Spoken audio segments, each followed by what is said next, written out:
ഈശോയുടെ കൂട്ടുകാർ എന്ന യൂട്യൂബ് ചാനലിലേക്ക് സ്വാഗതം. നമ്മൾ ഈശോയുടെ വലിയ ആഴ്ചയിൽ കടക്കുകയാണല്ലോ. ഇന്ന് കോഴിക്കോട്ടെ ശനിയാഴ്ച മമ്മി 2 തരം പലഹാരങ്ങൾ ഉണ്ടാക്കി തന്നിട്ടുണ്ട്.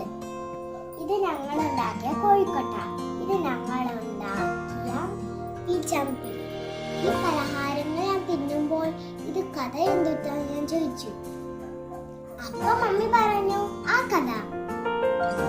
ഓശാന ഞായറാഴ്ചയ്ക്ക് തലേന്ന് കോഴിക്കോട്ടെ പെരുന്നാളിന്റെ ചിട്ടവട്ടങ്ങളാണ്. 40-ാം വെള്ളിക്ക് ശേഷം വരുന്ന 2 ദിവസങ്ങൾ സന്തോഷത്തിൻ്റെതാണ്. നസ്രാണി പാരമ്പര്യത്തിൽ കോഴിക്കോട്ടെ ശനിയും ഓശാന ഞായറും. കോഴിക്കോട്ടെ തയ്യാറാക്കുന്നതിന്റെ ചരിത്രത്തെക്കുറിച്ച് പലതും കാലങ്ങളായി പ്രചരിപ്പിക്കുന്നു.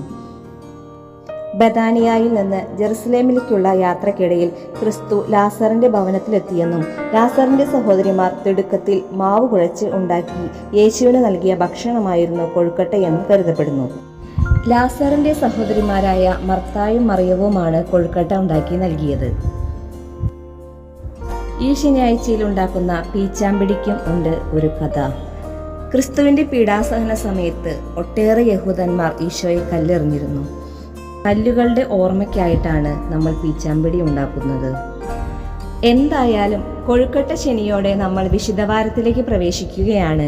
ഇനി കൂടുതൽ പ്രാർത്ഥനയുടെയും പരിത്യാഗത്തിൻ്റെയും വിശുദ്ധിയുടെയും ദിനങ്ങൾ കൂടെ ഉണ്ടാവട്ടെ നമ്മുടെ ജീവിതത്തിൽ.